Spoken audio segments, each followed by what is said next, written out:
आज जालन्यातील वडीगोद्री येथे आमरण उपोषण करत असलेले ओबीसी नेते लक्ष्मण हाके यांनी माध्यमांशी संवाद साधलाय। यावेळी हाके यांनी सरकारने ओबीसींच्या आंदोलनाकडे न फिरकता जरांगेंच्या आंदोलनाला रेड कार्पेट घातलं असून ओबीसींचे आरक्षण संपवण्याचा सरकारचा डाव असल्याचा आरोप केलाय। सगळे सोयऱ्यांची अंमलबजावणी झाल्यास केवळ ओबीसी नाही तर एससी आणि एसटी आरक्षणालाही धोका असल्याचं सांगताना शासन जोपर्यंत आम्हाला आमच्या ओबीसी आरक्षणाला धक्का लागत नाही हे लेखी सांगत नाही तोपर्यंत हे उपोषण सुरू ठेवणार असल्याचा इरादा यावेळी लक्ष्मण हाके यांनी बोलून दाखवलाय।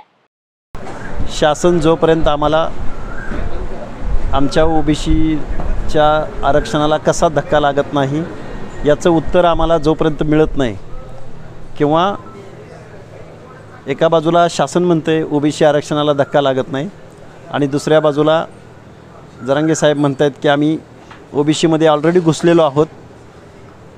मग खरं कोण बोलतंय?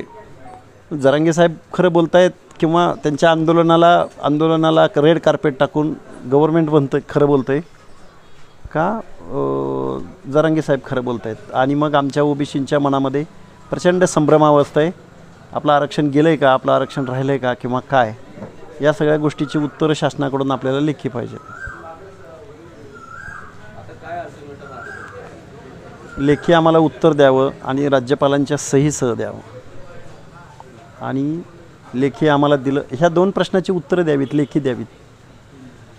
54 लाख कुणब्यांच्या नोंदीद्वारे ओबीसी आरक्षणाला कसा धक्का लागत नाही हे मुख्यमंत्री आणि 2 उपमुख्यमंत्र्यांनी महाराष्ट्राला समजावून सांगावं। आणि जरांगे साहेब म्हणतात की आम्ही 80% मराठा ओबीसीमध्ये घुसलेला आहे आणि आता 20% सगळ्या सोयऱ्याच्या म्हणजे अध्यादेशाद्वारे आम्ही कायदा करून घेत आहोत। मला मराठा समाजातल्या स्पर्धा परीक्षा वगैरे देणाऱ्या मुलांचे कॉल येतात, सर आम्ही EWS फॉलो करतो आहे आणि आम्ही आता असं जर काय झालं तर पुढं काय करायचं? म्हणजे प्रचंड संभ्रमावस्था या महाराष्ट्रामध्ये आहे। आणि ओबीसी 12 बलुतेदार 18 आलुतेदार विजयंती ह्या माणसांच्या मनामध्ये एवढं भीतीचं वातावरण आहे की हे जर या ओबीसीमध्ये आले तर या छोट्या घटकांनी शिक्षण आणि नोकऱ्याच्या एंट्री पॉईंट असेल किंवा पंचायत राज असेल ह्या गोष्टीमध्ये ह्यांना कसे स्पर्धा करू शकणार आहेत? हे सगळे बलुतेदार आलुतेदार बांधव, सामाजिक मागास बांधव, शोषित वंचित माणसं, ह्या सगळ्या प्रश्नाचं उत्तर मायबाप 12 करोड जनतेचं दायित्व असणाऱ्या मुख्यमंत्र्यांनी, आमदारांनी, खासदारांनी द्यावं। एका बाजूला तुम्ही ओबीसीच्या आंदोलनाकडे फिरकत नाहीत आणि दुसरीकडं तुम्ही जरांगे साहेबांच्या आंदोलनाला रेड कार्पेट घालता।